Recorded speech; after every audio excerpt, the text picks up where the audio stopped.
পিরোজপুরের রাজনীতিতে বহু বছর ধরেই আলোচিত ও বিতর্কিত এক নাম মহিউদ্দিন মহারাজ। একসময় স্থানীয় রাজনীতিতে প্রভাবশালী এই নেতা এখন বড় ধরনের দুর্নীতির অভিযোগে আলোচনার কেন্দ্রবিন্দুতে। অভিযোগ রয়েছে কাগজে সেতু নির্মাণ দেখিয়ে শত শত কোটি টাকা আত্মসাৎ করেছেন তিনি ও তার পরিবারের সদস্যরা। একই সঙ্গে তার বিরুদ্ধে আন্তর্জাতিক স্বর্ণ চোরাচালান চক্রের সঙ্গে সম্পৃক্ততার অভিযোগও উঠে এসেছে। সাম্প্রতিক সময়ে এসব অভিযোগের ভিত্তিতে তার বিরুদ্ধে মামলা দায়েরের পর আবারও সামনে এসেছে তার রাজনৈতিক উত্থান, প্রভাব ও বিতর্কিত কর্মকাণ্ডের নানা তথ্য।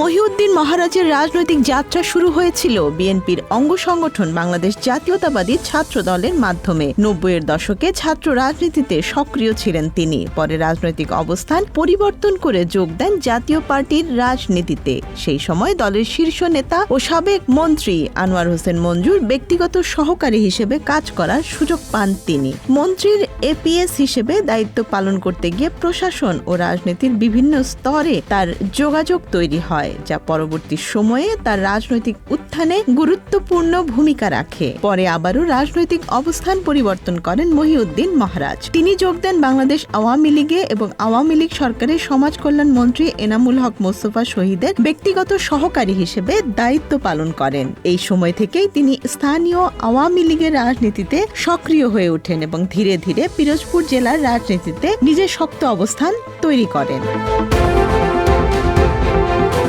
রাজনৈতিক প্রভাব ও অর্থনৈতিক শক্তিকে কাজে লাগিয়ে 2016 সালে পিরোজপুর জেলা পরিষদের চেয়ারম্যান পদে নির্বাচিত হন মহিউদ্দিন মহারাজ। জেলা পরিষদের চেয়ারম্যান হওয়ার পর তার প্রভাব আরও বাড়তে থাকে। স্থানীয়ভাবে উন্নয়ন প্রকল্প, ঠিকাদারি কাজ এবং রাজনৈতিক নিয়ন্ত্রণ সব মিলিয়ে তিনি দ্রুত পিরোজপুরের প্রভাবশালী নেতাদের একজন হয়ে ওঠেন। পরে 2024 সালে দ্বাদশ জাতীয় সংসদ নির্বাচনে পিরোজপুর 2 আসন থেকে স্বতন্ত্র প্রার্থী হিসেবে অংশ নিয়ে সংসদ সদস্য নির্বাচিত হন তিনি। স্থানীয় রাজনীতিতে তখন তিনি অর্থ ও প্রভাবের দিক থেকে সবচেয়ে শক্তিশালী নেতাদের একজন হিসেবে পরিচিত ছিলেন।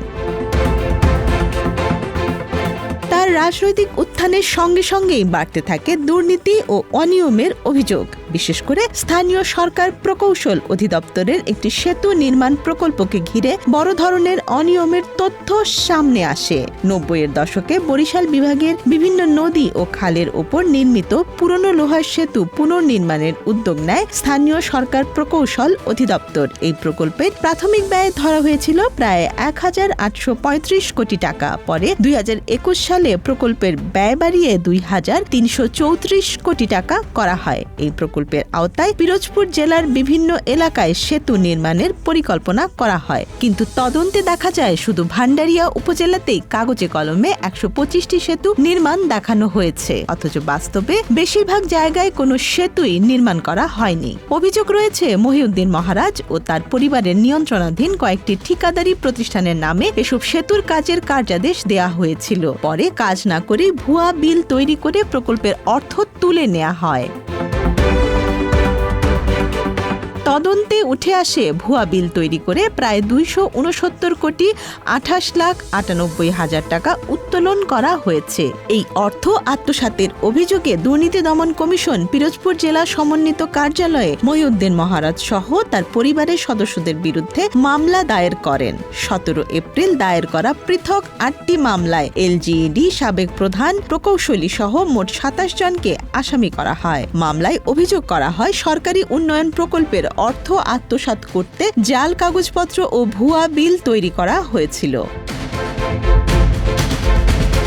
মহিউদ্দিন মহারাজের পুরো পরিবারই ঠিকাদারি ব্যবসার সঙ্গে জড়িত ছিল। তার ভাই মিরাজুল ইসলাম ভান্ডারিয়া উপজেলা পরিষদের চেয়ারম্যান ছিলেন। আরেক ভাই মোহাম্মদ শামসুদ্দিন তেলিখালী ইউনিয়ন পরিষদের চেয়ারম্যান হিসেবে দায়িত্ব পালন করেছেন। ছোট ভাই মোহাম্মদ সালাউদ্দিনও স্থানীয় আওয়ামী লীগের সঙ্গে যুক্ত ছিলেন। জনপ্রতিনিধি হলেও তাদের মূল ব্যবসা ছিল ঠিকাদারি। পরিবারের সদস্যদের নামে একাধিক ঠিকাদারি প্রতিষ্ঠান গড়ে তোলা হয় এবং এসব প্রতিষ্ঠানের মাধ্যমে বিভিন্ন উন্নয়ন প্রকল্পের কাজ নেওয়া হতো। এই প্রতিষ্ঠানের মধ্যে রয়েছে messrs Harinpala traders, Ifti ETCL private limited, south Bangla trade international, Shimu enterprise, Telikhali construction এবং ঈশান এন্টারপ্রাইজ। মহিউদ্দিন মহারাজের বিরুদ্ধে আরও অভিযোগ রয়েছে আন্তর্জাতিক স্বর্ণ চোরাচালান চক্রের সঙ্গে সম্পৃক্ততার। বিভিন্ন সময়ে প্রকাশিত সংবাদ প্রতিবেদনে দাবি করা হয়েছে পিরোজপুরের তেলিখালী এলাকার নদীপথ ব্যবহার করে সুন্দরবন সংলগ্ন রুট দিয়ে ভারতীয় পণ্য ও স্বর্ণ চোরাচালান করা হতো। এই চোরাচালান চক্রের সঙ্গে তার সম্পৃক্ততার অভিযোগও উঠে আসে। রাজনৈতিক পরিবর্তনের পর মহিউদ্দিন মহারাজ ও তার পরিবারের সদস্যরা আত্মগোপনে রয়েছেন বলে জানা গেছে। তাদের বিরুদ্ধে দায়ের হওয়া মামলার বেশ কয়েকজন আসামিও পলাতক। ফলে পিরোজপুরের রাজনীতিতে একসময় প্রভাবশালী এই নেতার ভবিষ্যৎ এখন অনিশ্চয়তার মধ্যে পড়েছে। Desk report, Dhaka express.